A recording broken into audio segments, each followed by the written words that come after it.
nom du Père, et du Fils, et du Saint-Esprit. L'amour de Dieu le Père, la grâce de son Fils Jésus et la communion de l'Esprit Saint soient toujours avec vous. Jésus est venu établir le royaume de justice, d'amour et de paix dont rêve son Père. Il nous invite à le réaliser avec lui. Reconnaissons qu'il nous arrive de demeurer sourds à sa parole et implorons la miséricorde divine. Seigneur Jésus, par ta vie, tu as montré que chaque personne est digne d'amour et de respect. Béni sois-tu et prends pitié de nous. Béni sois-tu et prends pitié de nous. Ô Christ, ta parole est source de guérison et de salut. Béni sois-tu et prends pitié de nous. Béni sois-tu et prends pitié de nous. Seigneur, tu suscites en nous la foi et les mots pour l'exprimer. Béni sois-tu et prends pitié de nous. Béni sois-tu et prends pitié de nous. Que Dieu tout-puissant d'amour nous fasse miséricorde. Qu'il nous guérisse et nous libère de tout ce qui nous empêche de nous ouvrir à sa parole et aux autres. Qu'il nous conduise à la vie éternelle. Amen. Gloire à Dieu au plus haut des cieux.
Prions le Seigneur. Seigneur Dieu, par toi nous vient la rédemption. Par toi nous est donnée l'adoption filiale. De ta bonté, regarde avec amour tes enfants. À ceux qui croient au Christ, accorde la vraie liberté et la vie éternelle en héritage. Par Jésus-Christ, ton Fils, notre Seigneur, qui vit et règne avec toi dans l'unité du Saint-Esprit, Dieu, pour les siècles des siècles.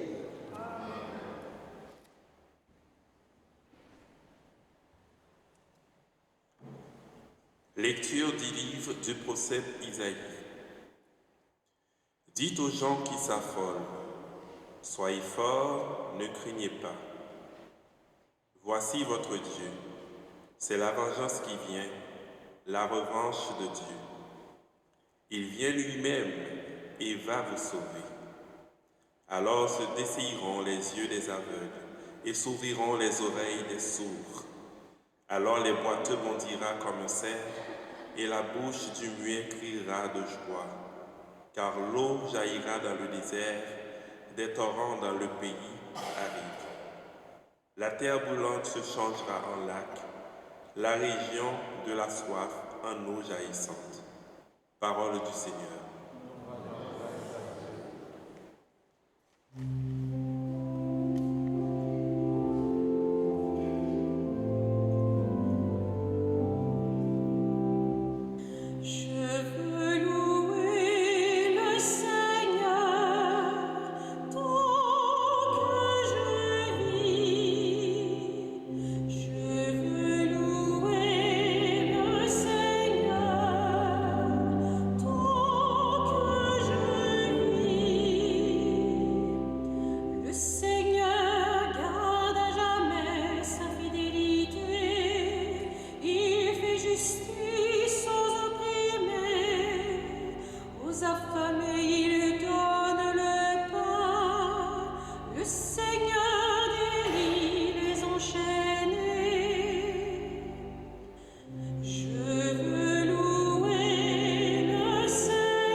Lecture de la lettre de Saint Jacques.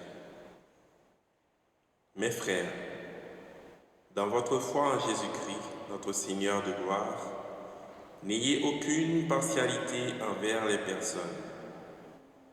Imaginons que, dans votre assemblée, arrive en même temps un homme aux vêtements rutilants, portant une bague en or, et un pauvre aux vêtements sales. Vous tournez vos regards vers celui qui porte le vêtement rutilant et vous lui dites « Assieds-toi ici, en bonne place. » Et vous dites au pauvre « Crois, reste là debout. » Ou bien « Assieds-toi au bas de mon marchepied. » Cela, n'est-ce pas faire les différences entre vous et juger selon de faux critères? Écoutez donc, mes frères bien-aimés. Dieu, lui, n'a-t-il pas choisi ceux qui sont pauvres aux yeux du monde pour en faire des riches dans la foi et des héritiers du royaume promis par lui à ceux qui l'auront aimé? Parole du Seigneur.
Le Seigneur soit avec vous.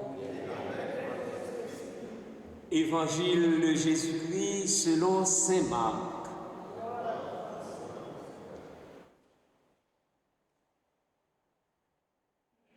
En ce temps-là, Jésus quitta le territoire de Tyr. Passant par Sidon, il prit la direction de la mer de Galilée et alla en plein territoire de la Décapole. Des gens lui amènent un sourd qui avait aussi de la difficulté à parler et supplie Jésus de poser la main sur lui. Jésus l'emmena à l'écart, loin de la foule, lui mit les doigts dans les oreilles et, avec sa salive, lui toucha la langue. Puis, les yeux levés au ciel, il soupira et lui dit « Ephata », c'est-à-dire « Ouvre-toi ». Ses oreilles s'ouvrirent, sa langue se délia et il parlait correctement. Alors Jésus leur ordonna de n'en rien dire à personne. Mais plus il leur donnait cet ordre, plus ceux-ci le proclamaient. Extrêmement frappé, il disait « Il a bien fait toutes choses. Il fait entendre les sourds et parler les muets. » Acclamons la parole de Dieu.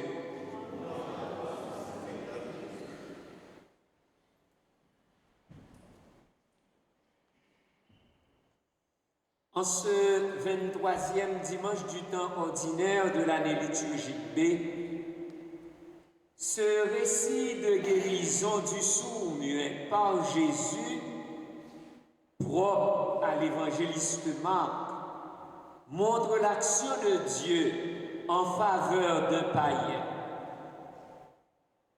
Dans cette péricope, il est bon de considérer le sourd-muet, la guérison opérée par Jésus et la réaction des spectateurs. Saint Marc souligne qu'il s'agit d'une guérison réalisée en plein territoire de la Décapole, donc en territoire païen. Le sourd-muet est amené par les gens de la région qui supplient Jésus de poser la main sur lui. Le sourd-muet est le symbole même de l'absence de toute communication. Il ne peut recevoir ni émettre aucune parole. Il est considéré fermé et comme mort. Le sourd-muet est peut-être aussi le signe de notre enfermement au Christ et à son évangile. En fait, la foule demande à Jésus de faire un geste de puissance, lui imposer la main, le toucher. Pour ce faire, Jésus l'amena à l'écart, loin de la foule. Hors des frontières d'Israël d'alors, Jésus opère par des gestes concrets le miracle comme un signe de sa mission. Il lui mit les doigts dans les oreilles. Malgré ses doigts dans les oreilles de sourds en terre païenne, mettre ses doigts dans les oreilles de sourds en terre païenne suggère que Jésus ouvre l'humanité entière à la parole de Dieu et à sa révélation de Fils de Dieu. Et avec sa salive, Jésus lui toucha la langue. À noter que la salive, selon la mentalité de l'époque, avait une vertu curative. Puis les yeux levés au ciel. Par là, Jésus veut manifester que l'origine de toute puissance vient de Dieu. Ainsi, il implore et reçoit de Dieu le pouvoir pour opérer ce miracle, comme il le faisait d'ailleurs dans d'autres occasions, comme avant la multiplication des pains ou en ressuscitant Lazare. Jésus levait les yeux vers le ciel, vers son Père. Jésus soupira et lui dit « Ephphatha », c'est-à-dire « ouvre-toi ». Aussitôt ses oreilles s'ouvrirent, sa langue se délia et il parlait correctement. L'homme ainsi guéri est désormais ouvert à la vie. Jésus lui donne une nouvelle naissance, le ressuscite. En effet, par ce miracle, Jésus fait de ce païen, ce sourd-muet, un nouveau-né, un prophète du royaume, un élu. Le texte d'Isaïe, chapitre 35, versets 3 à 6, retenu comme première lecture de ce dimanche, est une prophétie dont l'Évangile nous montre l'accomplissement en Jésus. Alors s'ouvriront les oreilles des sourds et la bouche du muet criera de joie. Cette guérison du sourd-muet réveille chez les spectateurs l'espérance messianique. Donc, Jésus s'est révélé le Messie, celui qui doit venir. Alors, Jésus leur ordonna de ne rien dire à personne, mais plus il leur donnait cet ordre, plus ceux-ci le proclamaient. Sur la consigne du secret, le sens des miracles de Jésus ne se comprend qu'à la lumière du miracle par excellence qu'est la résurrection. De fait, il est encore trop tôt pour les spectateurs de comprendre toute la portée de ceci, car il s'agit ici de l'accès, de l'ouverture des païens à l'écoute et à la vision prophétique du salut. Tout comme aujourd'hui, nous ne sommes pas complètement guéris de notre surdité, ni même de notre mutisme, pour reconnaître et proclamer dans la foi que Jésus est celui qui fait bien toutes choses. Il fait entendre les sourds et parler les muets. Ce récit de guérison a inspiré la liturgie du baptême dans l'Église, où le geste du Christ, Ephphatha, c'est-à-dire ouvre-toi, est repris à chaque fois. Ce geste symbolique signifie qu'il n'est possible d'être enfant de Dieu que si on se laisse ouvrir l'oreille, la bouche et le cœur par Jésus, l'envoyé du Père. De fait, nos oreilles et notre bouche s'ouvrent lorsque notre cœur est accueillant au mystère de Jésus et de son royaume. Ephphatha, c'est-à-dire ouvre-toi.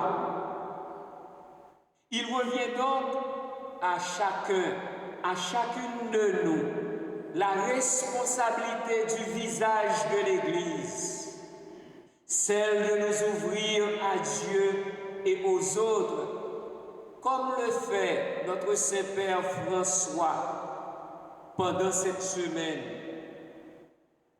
pendant sa visite apostolique en Asie et en Océanie. Parmi nous, beaucoup de personnes sont atteintes de surdité, tandis que d'autres se bouchent les oreilles pour ne pas entendre le cri des pauvres, le cri des appauvris. Au milieu de nous, beaucoup de personnes sont privées de parole, tandis que d'autres, même dans l'Église, se taisent pour ne pas dire la vérité et annoncer la justice et la miséricorde de Dieu. Parmi nous, beaucoup de personnes sont handicapées, tandis que les bien portants sont paralysés par la peur de l'engagement et le risque de l'amour véritable. Au milieu de nous, beaucoup de personnes sont aveuglées, tandis que ceux qui voient se ferment les yeux pour ne pas découvrir les signes du royaume et empêchent d'autres de progresser. Parmi nous, beaucoup de personnes n'arrivent pas à communiquer, tandis que nous cessons de proclamer l'évangile du Christ qui favorise la joie, l'entraide et la paix sociale. Frères et sœurs bien-aimés, dans l'interrelation riche-pauvre, Saint Jacques, dans la deuxième lecture, nous invite à une conversion évangélique du cœur et de comportement au sens strict, c'est-à-dire se placer sous le regard même de Dieu et agir comme lui qui est aimant, juste et bienveillant envers tous.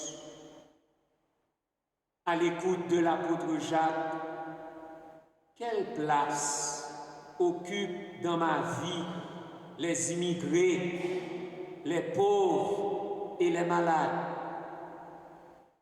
Enfin, ce miracle de Jésus en faveur de païens, en territoire païen, manifeste que le salut est universel. Désormais, nous sommes capables d'écouter et de dialoguer avec Dieu. Malgré tout, ne suis-je pas encore un sourd-muet à l'appel de Dieu et des autres? Me suis-je vraiment laissé toucher par la parole de Dieu, me laisser toucher par Jésus et par sa grâce?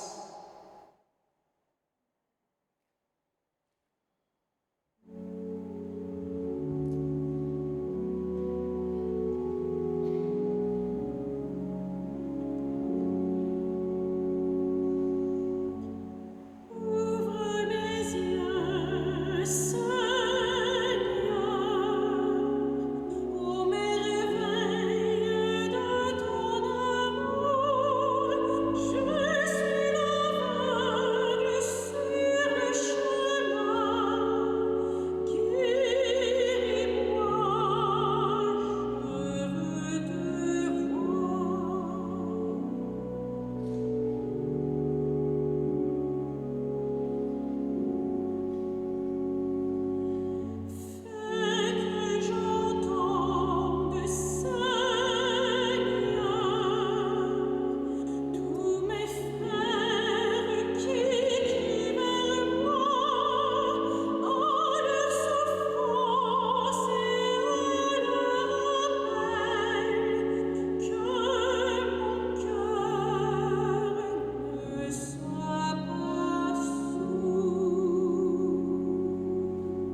Il a fait bien toutes choses. Il fait parler les muets et entendre les sourds. Proclamons la foi de l'Église. Je crois en Dieu, le Père Tout-Puissant, Créateur du ciel et de la terre, et en Jésus-Christ, son Fils unique, notre Seigneur, qui a été conçu du Saint-Esprit, est né de la Vierge Marie, a souffert sous Ponce Pilate, a été crucifié, est mort et a été enseveli, est descendu aux enfers, le troisième jour est ressuscité des morts, est monté aux cieux, est assis à la droite de Dieu le Père Tout-Puissant, d'où il viendra juger les vivants et les morts. Je crois en l'Esprit Saint, à la Sainte Église catholique, à la communion des saints, à la rémission des péchés, à la résurrection de la chair, à la vie éternelle. Amen. Le nom de Jésus signifie Dieu sauve. En ces temps difficiles, supplions Jésus de poser sa main sur tous ceux et celles qui ont besoin de lui. Seigneur, guéris-nous, sauve-nous. Seigneur, guéris-nous, sauve-nous. Au milieu de nous, parmi nous, une multitude de personnes sont atteintes de surdité. Un grand nombre de nantis et de chefs d'État se bouchent les oreilles pour ne pas entendre le cri des appauvris. Jésus, viens poser ta main sur nous. Seigneur, guéris-nous, sauve-nous. Au milieu de nous, parmi nous, une multitude de personnes sont privées de parole. Un grand nombre de baptisés et de pasteurs dans l'Église se taisent pour ne pas dire la vérité et annoncer ta justice. Jésus, viens poser ta main sur nous. Seigneur, guéris-nous, sauve-nous. Au milieu de nous, parmi nous, une multitude de personnes sont handicapées. Un grand nombre de bien-portants sont paralysés par la peur de l'engagement et le risque de l'amour véritable. Jésus, viens poser ta main sur nous. Seigneur, guéris-nous, sauve-nous. Au milieu de nous, parmi nous, une multitude de personnes sont aveugles. Un grand nombre de gens ferment leurs yeux pour ne pas voir les signes du royaume et empêchent toute personne de progresser. Jésus, viens poser ta main sur nous. Seigneur, guéris-nous, sauve-nous. Au milieu de nous, parmi nous, une multitude de personnes n'arrivent pas à communiquer. Un grand nombre parmi nous cesse de proclamer ton évangile pour favoriser la joie, l'entraide et la paix. Qui favorise la joie, l'entraide et la paix. Jésus, viens poser ta main sur nous. Seigneur, guéris-nous, sauve-nous. Seigneur Jésus, assez souvent, nous restons sourds à tes appels, muets quand il faudrait parler de toi et chanter tes merveilles. Mets ton doigt dans nos oreilles, touche nos lèvres et nos cœurs.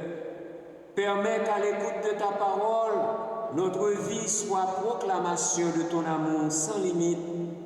Sois béni, Jésus, parce que tu nous veux libres, toi qui vis et règnes pour les siècles des siècles.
nous ensemble au moment d'offrir le sacrifice de toute l'Église. Seigneur Dieu, source de la piété véritable et de la paix, nous t'en prions. Accorde-nous d'honorer dignement ta gloire par cette offrande, que dans la participation fidèle au Saint-Mystère, nous prenions davantage conscience de notre unité par le Christ, notre Seigneur. Le Seigneur soit avec vous. Élevons notre cœur. Rendons grâce au Seigneur, notre Dieu. Vraiment, il est juste et bon pour ta gloire et notre salut de t'offrir notre action de grâce toujours et en tout lieu, Seigneur, Père très saint, Dieu éternel et tout-puissant, par le Christ notre Seigneur. Par sa naissance, il a renouvelé la condition humaine destinée à vieillir. Par sa passion, il a effacé nos fautes. Par sa résurrection d'entre les morts, il a donné accès à la vie éternelle. Et par son ascension auprès de toi, notre Père, il a ouvert les portes du ciel. C'est pourquoi, avec la multitude des anges et des saints, nous chantons l'hymne de ta gloire et sans fin nous proclamons.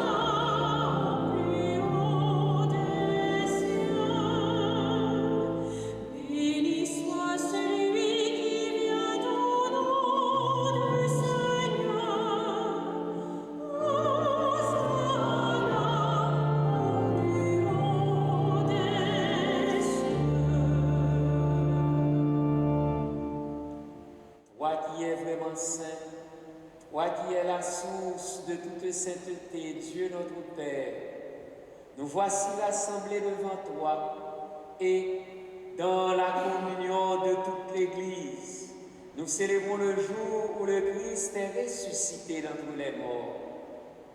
Par lui que tu as élevé à ta droite, nous te prions. Sanctifie ces offrandes en répandant sur elles ton esprit, qu'elles deviennent pour nous le corps et le sang de Jésus, le Christ, notre Seigneur. Au moment d'être livré et d'entrer librement dans sa passion, il prit le pain, il rendit grâce. Il le rompit et le donna à ses disciples en disant « Prenez et mangez-en tous, ceci est mon corps, livré pour vous. »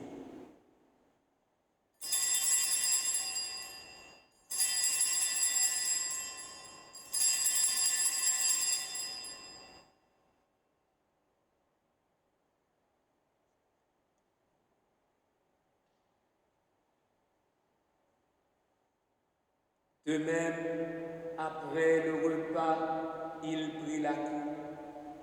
De nouveau, il rendit grâce et la donna à ses disciples en disant « Prenez et buvez-en tous, car ceci est la coupe de mon sang, le sang de l'alliance nouvelle et éternelle, qui sera versé pour vous et pour la multitude en rémission des péchés. Vous ferez cela en mémoire de moi. »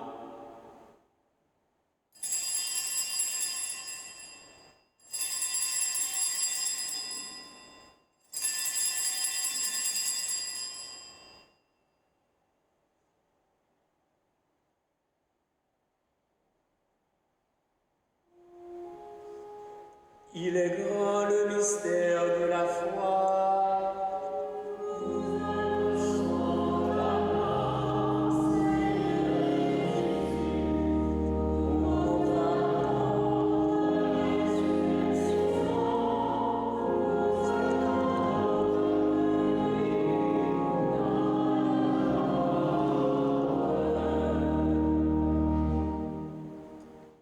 En faisant ainsi mémoire de la mort et de la résurrection de ton Fils, nous t'offrons, Seigneur, le pain de la vie et la coupe du salut. Et nous te rendons grâce, car tu nous as estimés dignes de nous tenir devant toi pour te servir. Humblement, nous te demandons qu'en ayant part au corps et au sang du Christ, nous soyons rassemblés par l'Esprit Saint en un seul corps. Souviens-toi, Seigneur, de ton Église répandue à travers le monde. Fais-la grandir dans ta charité, en union avec notre pape François, notre évêque Christian et tous les évêques, les prêtres et les diacres. Souviens-toi aussi de nos frères et sœurs qui se sont endormis dans l'espérance de la résurrection. Souviens-toi de Rose Hélène Charles. Et souviens-toi dans ta miséricorde de tous les défunts. Accueille-les dans la lumière de ton visage. Sur Marc-Antoine Vériquin, en action de grâce. Sur la famille Païen, en action de grâce. Sur Alexandre Landrin, en action de grâce.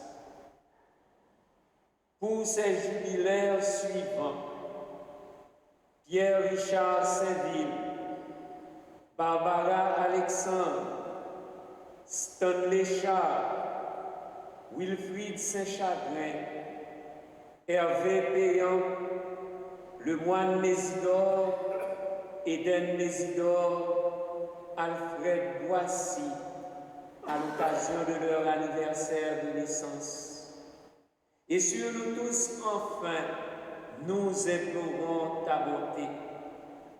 Permets qu'avec la Vierge Marie, la bienheureuse Mère de Dieu, avec Saint Joseph, son époux, avec les apôtres, Saint Vincent de Paul et tous les saints qui ont fait ta joie au long des âges, nous ayons part à la vie éternelle et que nous chantions ta louange et ta gloire par ton Fils Jésus, le Christ.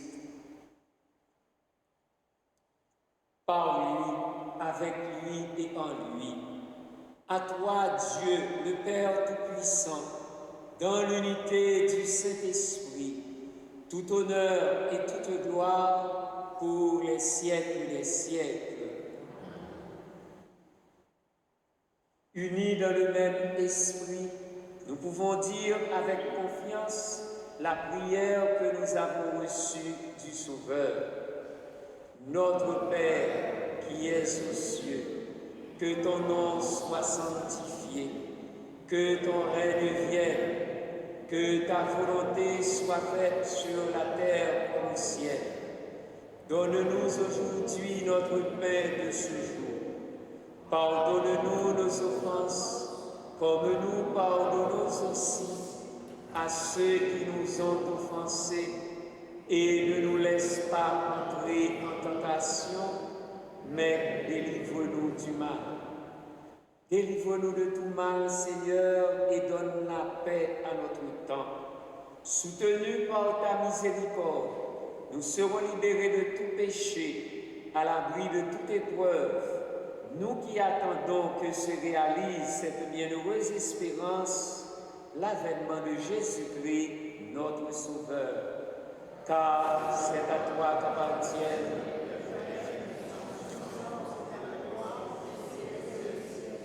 Seigneur Jésus-Christ, tu as dit à tes apôtres, je vous laisse la paix, je vous donne ma paix.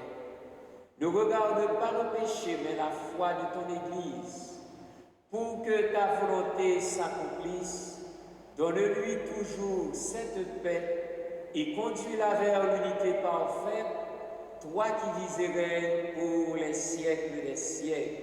Amen. Que la paix du Seigneur soit toujours avec vous.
Voici l'agneau de Dieu, voici celui qui enlève les péchés du monde.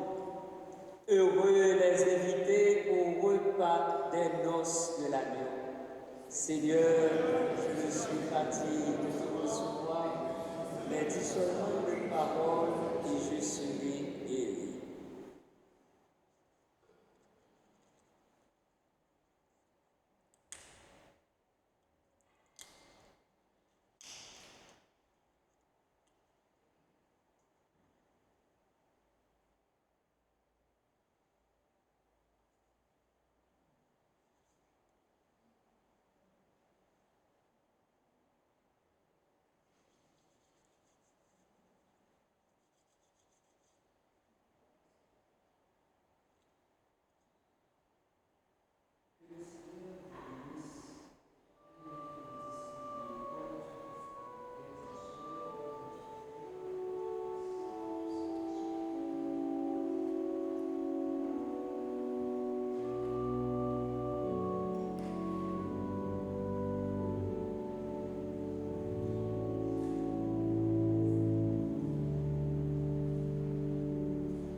Prions le Seigneur.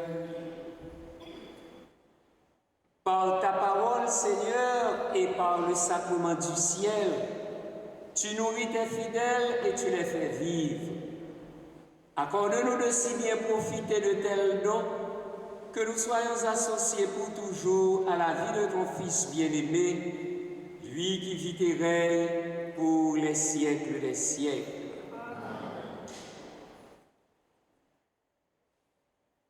La quête de la semaine dernière a rapporté $845.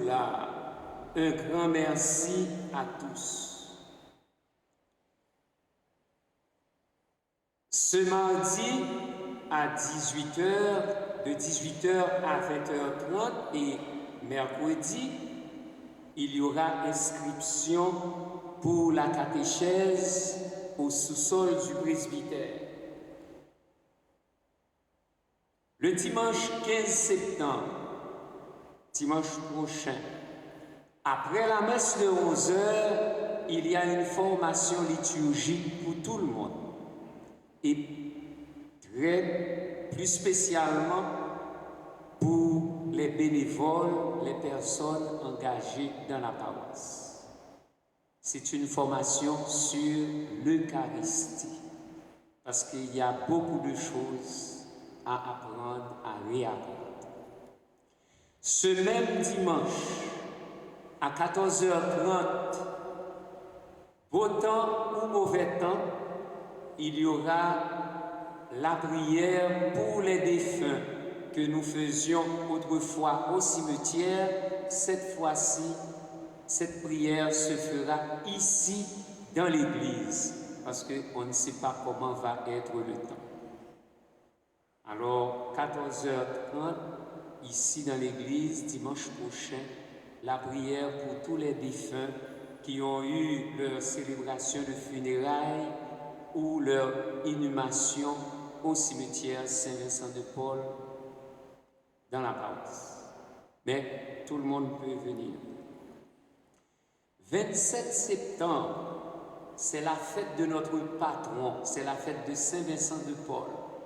Donc 27 septembre à 19h, il y aura une messe en l'honneur de notre patron ici dans l'église. Le 28 septembre, c'est la fête de Saint-Michel-Archange, des Saints-Anges, des Saints-Archanges Michel, Gabriel, Raphaël. Cette messe sera en créole et en français. Donc il y aura toujours la messe de 17h, mais à 19h, il va avoir la messe à Saint-Michel-Archange en créole et en français. Et le 29 septembre, la messe de 11h sera une messe solennelle, encore en l'honneur de notre patron Saint-Vincent-de-Paul. Alors gardez précieusement votre semainier, il y a tout là-dedans. Merci pour votre patience, merci à chacun et à chacune de vous. Merci à l'équipe pastorale qui nous a aidés à vivre cette Eucharistie. Le Seigneur soit avec vous. Que Dieu Tout-Puissant vous bénisse, le Père et le Fils et le Saint-Esprit. Allez dans la paix du Christ. Bon dimanche et bonne semaine.